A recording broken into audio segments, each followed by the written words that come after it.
गांव का नाम था करमपुर।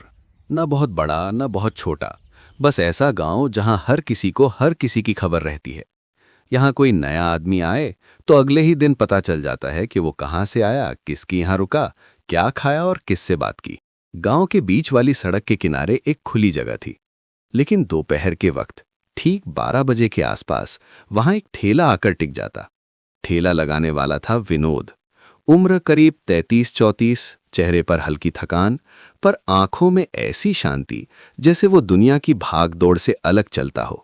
और सबसे कमाल की बात ये थी कि विनोद जो बनाता था मटन चावल, वो भी मुफ्त। पहले दिन गांव वालों को लगा शायद किसी की मन्नत होगी। दूसरे दिन बोले 1-2 दिन की बात है, फिर बंद हो जाएगा। तीसरे दिन गांव के लोग सच में चौंक गए, क्योंकि विनोद रोज वही करता रहा, प्लेटें भरता और पैसे लेने का नाम तक नहीं करता। विनोद की पहली ग्राहक रोज की तरह कमला अम्मा थी। उम्र 70 पार, कमर थोड़ी झुकी, लेकिन आवाज में वही दम जो सिर्फ बुजुर्गों के पास होता है। कमला अम्मा रोज हाथ में स्टील की कटोरी लेकर आती, ठेले के सामने रुकती, नाक ऊपर करके खुशबू पकड़ती और बोलती, अरे विनोद, आज तो मसाले की खुशबू पूरे रास्ते पकड़ में आ गई। लगता है देग में फिर जान डाल दी तूने। विनोद हल्की हंसी हंसता।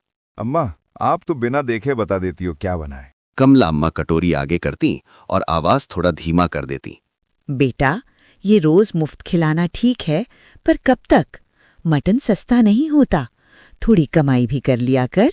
विनोद चावल का ढेर लगाता, ऊपर से मटन का टुकड़ा रखता और बिल्कुल आराम से बोलता, अम्मा, आप बस खाइए, बाकी चीजें मेरे जिम्मे हैं। कमला अम्मा आंखें सिकोड़ती। जिम्मा विम्मा छोड़, साफ बता, पैसे कहाँ से आते हैं? विनोद बात टाल देता। आज चावल नरम बने, पहले चखो फिर डांटना। ठीक है, आज छोड़ रही हूँ, लेकिन याद रख, मुफ्त की चीज पर गांव सबसे पहले शक करता है। विनोद ने कुछ नहीं कहा, बस देग में चमचा चलाया और अगले ग्राहक की तरफ ध्यान कर लिया। धीरे धीरे भीड़ बढ़ती गई। किसान, मजदूर, बच्चे, स्कूल के मास्टर, पास के गांव से आने वाले लोग सब वहीं जुटने लगे। लोग खाते, उंगलियां चाटते और फिर वही सवाल निकलता, मुफ्त क्यों? किसी ने कहा शहर में कोई बड़ा काम करके आया होगा, किसी ने कहा नहीं, ये कोई चाल है। लेकिन भीड़ में एक लड़का था जो सिर्फ खाने नहीं आता था, वो आता था टोह लेने। उसका नाम था सूर्या। उम्र 22-23, गांव की दुकान पर बैठने वाला, तेज दिमाग और हर चीज में घुसने की आदत। वो रोज आता, खाता और विनोद को उलझाता।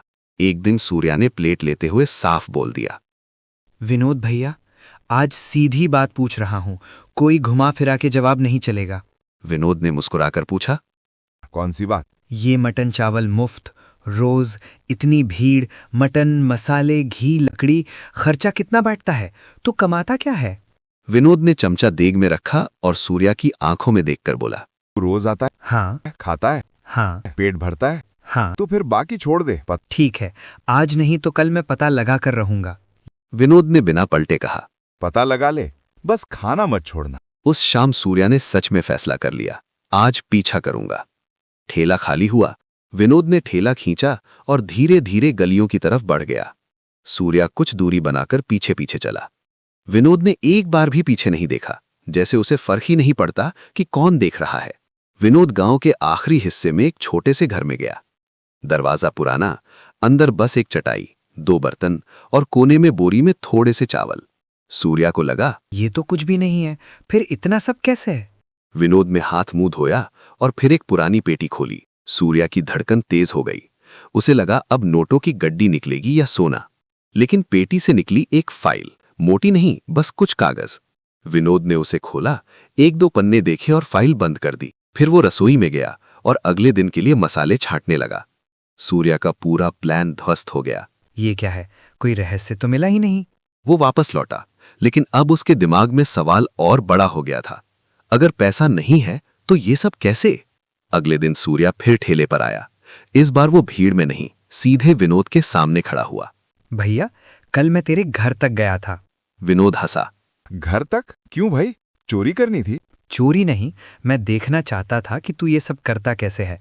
तेरे घर में तो कुछ भी नहीं, फिर भी तू रोज इतने लोगों को मुफ्त में खिलाता है। विनोद ने प्लेट में चावल डाले और बोला, सूर्या, तू बहुत जल्दी में रहता है, कुछ चीजें धीरे समझ आती हैं। धीरे नहीं, मुझे आज समझनी है। विनोद ने चमचा उठाया, मटन का टुकड़ा डालते हुए बोला। आज खा ले, कल फिर पूछ लेना। सूर्या गुस्से में प्लेट लेकर हट गया, लेकिन उसकी जिद अब और बढ़ चुकी थी। एक दिन गांव में एक दूसरा ठेला लगा। ठेला लगाने वाला था दीनानाथ, कस्बे का आदमी, साफ कपड़े, मीठी बोली और आंखों में पूरा हिसाब। उसने सड़क के दूसरे छोर पर अपना बोर्ड लगाया, स्पेशल मटन चावल 60 रुपए प्लेट। पहले दिन लोग हंसे। अरे भाई, इधर मुफ्त मिल रहा है, उधर पैसे कौन देगा? दीनानाथ मुस्कुराया, जैसे उसे कोई जल्दी नहीं। मुफ्त की चीज पर भरोसा भी मत करना और आदत भी मत डालना। बस यही लाइन गांव में आग बन गई। दीनानाथ ने सीधे विनोद से लड़ाई नहीं की, उसने वो किया जो गांव में सबसे तेज काम करता है, जहर बोला और छोड़ दिया। एक दो लड़कों से बुलवाया। मुफ्त है, पता नहीं क्या डालता है। आजकल बीमारी का जमाना है, मुफ्त की चीज से बचो। धीरे धीरे बातें फैलने लगीं। पहली बार ऐसा हुआ कि दोपहर में विनोद ने देग चढ़ाई और भीड़ आधी रही। कमला अम्मा आई, लेकिन चाल धीमी थी। कटोरी आगे की और बोली, बेटा, आज कम लोग हैं। अम्मा, कभी कभी ऐसा हो जाता है। ऐसा नहीं होता, करवाया जाता है। किसी ने कुछ फैलाया है।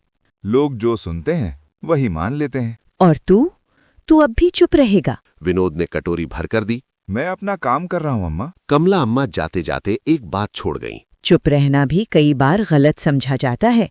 गांव में चुप्पी को लोग डर समझ लेते हैं। अफवाहें बढ़ीं तो बात सरपंच तक पहुंची। सरपंच का नाम था हरिचरण, सख्त आदमी, पर गांव का जिम्मा उसी पर था। सरपंच ने एक दिन दोपहर में ठेले पर आकर कहा, विनोद, गांव में बात हो रही है, तू साफ साफ बता दे पैसे कहां से आते हैं। मैं संभाल लेता हूं। सरपंच का चेहरा सख्त हो गया। ये जवाब नहीं है। दीनानाथ दूर खड़ा था, अंदर ही अंदर खुश। कल डॉक्टर को बुलाकर जांच करवा देंगे, तू बुरा मत मानना। ठीक है। अगले दिन डॉक्टर आया। उसने खाना देखा, सूंघा, चखा और बोला, खाना साफ है, कोई दिक्कत नहीं। भीड़ में राहत आई। कुछ लोगों ने दीनानाथ को ऐसे देखा जैसे वो पकड़ा गया हो। अच्छा ठीक है, अब तो सही होगा। लेकिन उसका असली खेल अभी बाकी था। एक शाम दीनानाथ ने चौपाल पर बैठे लोगों को धीरे से कहा, देखो, मैं किसी का बुरा नहीं चाहता, लेकिन एक बात बताओ, अगर सब कुछ इतना साफ है तो विनोद पैसे की बात क्यों नहीं बताता? और उसके घर में जो फाइल है वो किसकी है? बस फिर क्या था, लोगों के दिमाग में फाइल एक नई कहानी बन गई। कहीं वो फाइल जमीन के कागज तो नहीं? कहीं किसी के नाम का पैसा तो नहीं? अब सवाल मुफ्त क्यों से आगे निकल गया था। अब सवाल था, विनोद असल में कौन है? उसी रात विनोद अपने घर लौटा। वो थका हुआ था। उसने पेटी खोली, फाइल निकाली और पहली बार बहुत देर तक उसे देखता रहा। फाइल के अंदर सिर्फ कागज नहीं थे, उसमें एक छोटी सी कॉपी भी थी। उस कॉपी में नाम लिखे थे, और ये नाम गांव के उन लोगों के नहीं थे जो रोज खाते थे। ये नाम उन लोगों के थे जो रोज भीड़ में खड़े होकर भी प्लेट लेने की हिम्मत नहीं करते थे। सूर्या अब भी राज जानना चाहता था, लेकिन उसे ये भी दिख रहा था कि विनोद सच में किसी का फायदा नहीं उठा रहा। एक दिन सूर्या ने देखा, एक छोटा बच्चा ठेले के पास आया, लेकिन पैसे न होने पर पीछे हट गया। ओए, क्यों जा रहा है? भैया, मैं तो बस देखने आया था। सूर्या को पहली बार अंदर से चुभा। उसने अपनी प्लेट आगे की और बोला, चल, आधी मेरी आधी तेरी। बच्चे की आंखें चमक गईं। विनोद दूर से देख रहा था। उसने कुछ नहीं कहा, बस चुपचाप देग में चमचा चलाता रहा। लेकिन उस दिन सूर्या ने पहली बार महसूस किया, कभी कभी सवाल से पहले काम जरूरी होता है। दीनानाथ अब भी हार मानने वाला नहीं था। उसने एक नई चाल चली। उसने गांव में खबर फैला दी कि वो एक दिन सबको फ्री में मटन चावल खिलाएगा। बस फर्क ये था कि वो फ्री के नाम पर लोगों की भीड़ इकट्ठा करके फिर अपने ठेले का प्रचार करता। उस दिन दीनानाथ ने 200 प्लेट बांटी। वाह, सेठ जी तो दिल वाले निकले। लेकिन अगले दिन दीनानाथ ने कीमत बढ़ा दी। अब प्लेट 80 रुपए की। कल तो फ्री था। कल दान था, आज धंधा है। यही गांव को फर्क समझ आया। फ्री में खाना देना आसान है, लेकिन रोज देना और बिना दिखावे के देना वो अलग बात है। धीरे धीरे लोगों की नजरें फिर विनोद की तरफ लौटने लगी, पर तब तक नुकसान हो चुका था। विनोद की देग कई दिन वापस खाली गई। सरपंच हरिचरण ने आखिर चौपाल बुलवाई। गांव के लोग जमा हुए और इस बार माहौल ज्यादा सख्त था। विनोद, गांव तुझ पर शक कर रहा है और ये शक गांव को तोड़ देता है। या तू सच बता दे या फिर ये ठेला बंद कर दे। सूर्या आगे आया। उसकी आवाज अब पहले जैसी अकड़ वाली नहीं थी। भैया बता दे, अब बात हाथ से निकल रही है। बेटा, हम सब तेरे खिलाफ नहीं हैं, पर गांव का दिमाग खराब हो गया है। विनोद ने एक सांस ली, फिर बहुत धीरे से बोला। ठीक है, मैं बताता हूँ। चौपाल में सन्नाटा छा गया। लेकिन एक बात पहले साफ कर दूं, अगर मैंने सच बता दिया तो कल से ये ठेला करमपुर में नहीं लगेगा। भीड़ में हलचल हुई। ये कैसी बात है? क्यों नहीं लगेगा? क्योंकि सच निकलने के बाद कुछ चीजें वहीं खत्म हो जाती हैं। सच बता। विनोद ने अपनी पेटी वाली वही फाइल निकाली। सबकी नजर फाइल पर थी, जैसे उसमें सोना छुपा हो। विनोद ने फाइल खोली और एक कागज बाहर निकाला। वो कागज कोई जमीन का नहीं था, वो था एक स्कूल की पुरानी रसीद, फीस की रसीद। ये किसकी है? ये मेरी बहन की है। सूर्या ने पहली बार देखा। विनोद की आंखें भारी हो गईं। आज से करीब 12 साल पहले मेरा घर इसी करमपुर के पास वाले गांव में था। हम बहुत गरीब थे। मेरे पिता मजदूरी करते थे, माँ लोगों के घरों में काम करती भीड़ चुप थी। मेरी बहन पढ़ना चाहती थी, लेकिन फीस हमारे लिए पहाड़ थी। एक दिन गांव में किसी ने कहा, पढ़ाई लड़की के बस की नहीं, और घर में लड़ाई हो गई। फिर उस रात मेरी बहन बिना खाए सो गई और सुबह वो बुखार में थी। हमारे पास दवा के पैसे नहीं थे। चौपाल में सन्नाटा और गहरा हो गया। विनोद ने फाइल से दूसरा कागज निकाला। ये था एक छोटा सा लाल धागा और उसके साथ एक नोट किसी और की लिखावट में। उस दिन मुझे पहली बार किसी ने खाना दिया था, मटन चावल, और वो देने वाला कोई अमीर आदमी नहीं था। वो था मेरे पिता का दोस्त, गंगाराम काका। गंगाराम? वो तो मर गया। हाँ, पर मरने से पहले उसने मुझे वो बात कही थी जो मेरी जिंदगी बन गई। विनोद ने गहरी सांस ली और बोला, काका ने कहा था, बेटा, दुनिया में भूख सबसे बड़ी बेइज्जती है, और जब कोई भूखा होता है तो वो सिर्फ खाना नहीं मांगता, वो इंसानियत मांगता है। भीड़ में कई लोगों की आंखें नम हो गईं। मेरी बहन बच नहीं पाई। और ये बोलते ही उसकी आवाज पहली बार टूट गई। लेकिन वो रोया नहीं, बस थोड़ी देर चुप रहा। उस दिन मैंने तय किया था, मेरे सामने अगर कोई भूखा होगा तो मैं उसे खाना जरूर दूंगा। सूर्या ने धीरे से पूछा, लेकिन रोज मटन चावल, पैसे? विनोद ने तीसरा कागज निकाला। ये था एक पुरानी छोटी डायरी का पन्ना जिसमें हिसाब लिखा था। मैं शहर गया, 12 साल मजदूरी की, कभी ढाबे में, कभी फैक्ट्री में, कभी निर्माण में। मैंने हर महीने थोड़ा थोड़ा पैसा बचाया। दीनानाथ हंस पड़ा।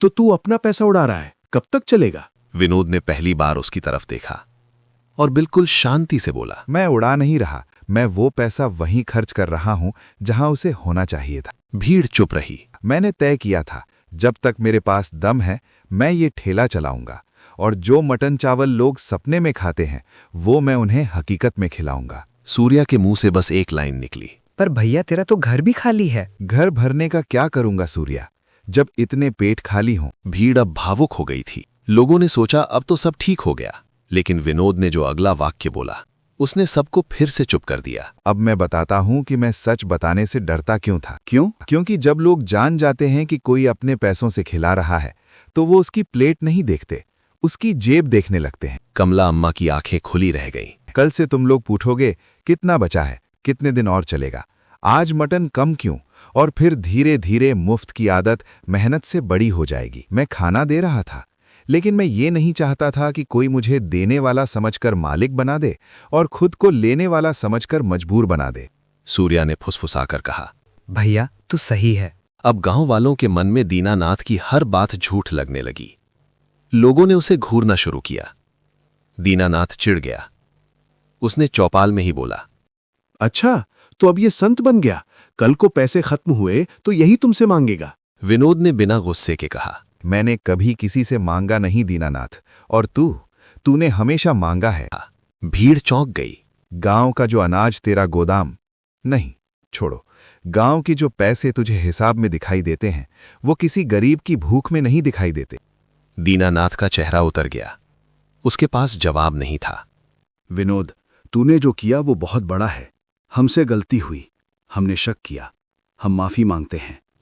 कमला अम्मा रो पड़ी। बेटा तू मत जा। सूर्या ने भी कहा, भैया मैं सबसे बड़ा गुनहगार हूं, मैंने पीछा किया, उलझाया। सवाल करना गलत नहीं है, लेकिन सवाल के चक्कर में अगर किसी की नीयत पर हमला हो जाए तो इंसान अकेला पड़ जाता है। सरपंच ने कहा, अब तू यहीं रहेगा, अब कोई तुझ पर शक नहीं करेगा। विनोद ने धीरे से सिर हिलाया।